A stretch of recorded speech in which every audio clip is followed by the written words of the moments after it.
This is Pat Freeman and this is Chris Stevenson, and we're here on the network. How you doing, Chris? What's going on, Pat? Well, the big news of this week is the corporate entity of Tiger Woods. What are your thoughts on the Tiger Woods statement? Not a press conference, but a statement orchestrated by the corporate world that needs Tiger Woods back on that golf course. I noticed that there's a chosen few, you and myself included, and a few others, who are the only ones that are saying Tiger doesn't owe us an apology.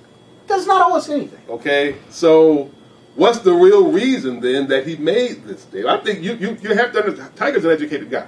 Right. Very smart. So you have to know that he feels the same way. Absolutely. So why did he do it? Corporate world. Nike, EA, PGA. They need Tiger Woods to be back on that golf course as soon as possible. Their ratings are down 50%.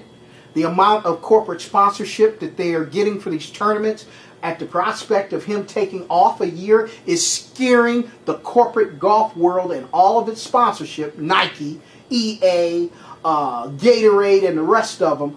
He has some high-end people involved with Tiger Woods, the corporation. It's not about getting his wife back, it's about getting the sponsors back.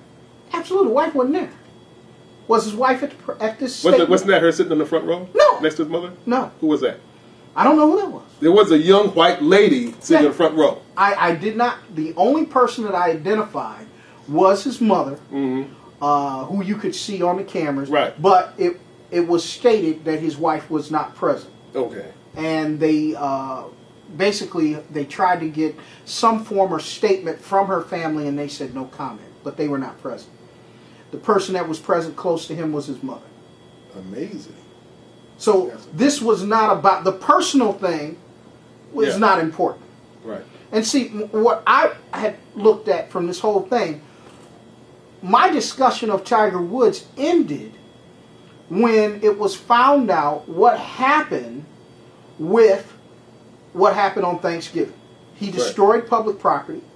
He left the house in a rush at 2:30 in the morning. Right. Now, at this so-called press conference, which we call it a corporate statement, he denied any domestic event happening with his wife, which I believe is an absolute untrue. So do I.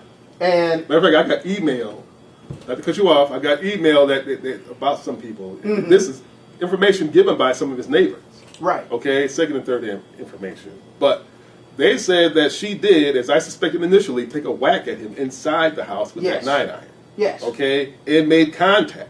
What happened after that was, as you know, the public stuff, the public record, you know, hitting the fire hydrant, jumping in the car, hitting the fire hydrant, hitting the tree or whatever, the wife smashing the back windows or whatever, and then having to pull him out after he crashed.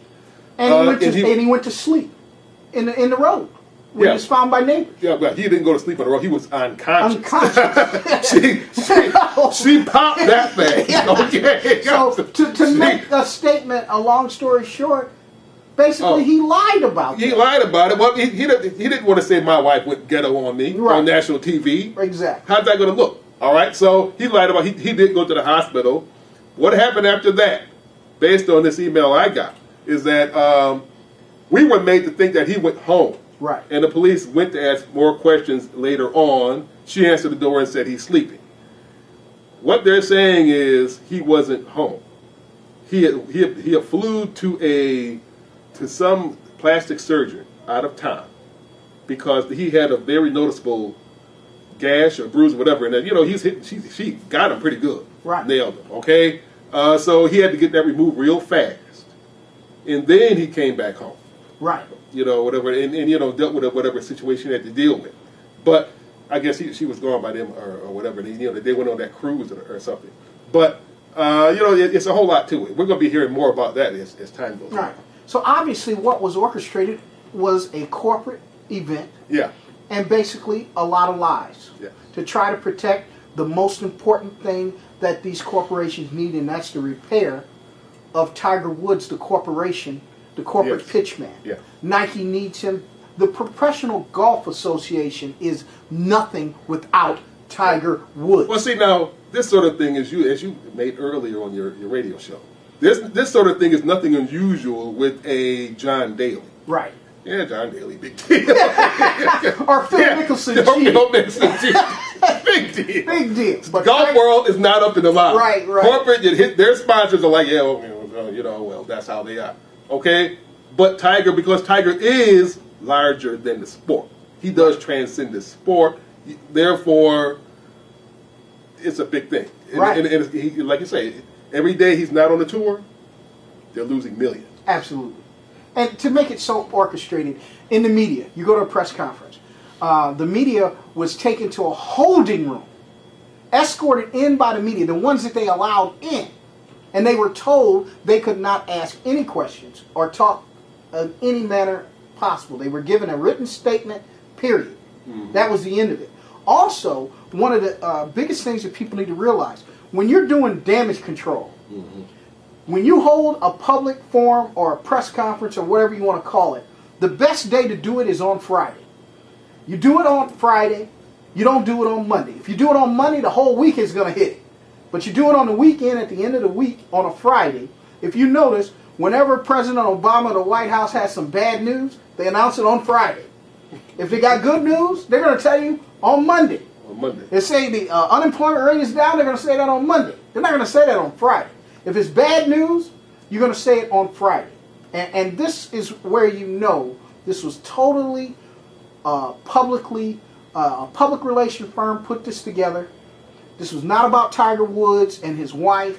And to me, he owes none of us an apology, other than outside of his immediate family circle or who has immediate close ties to him. Yeah. This was about the repair of the PGA, Nike, EA, and all these other corporations that have a major stake in Tiger Woods being viewed as a prominent corporate pitchman. Yeah.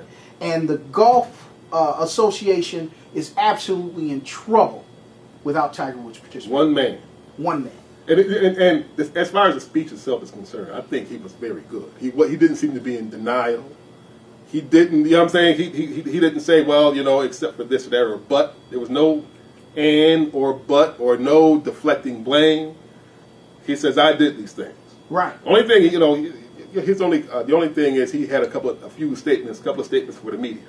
About following his daughter's 2-year-old or whatever the case may be, which is his right. Absolutely. Okay? He's basically telling the media that was a dual purpose. Tell the media back off.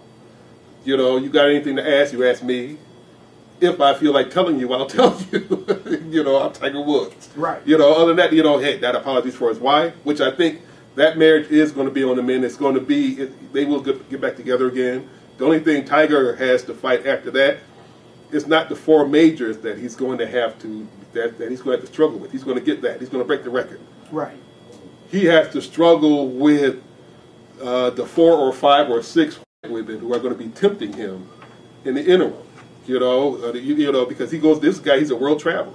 Right. He goes to, So you're saying the temptation sure. is going to be the biggest thing. People, places, and things. Right. Okay. We're going to wrap this up.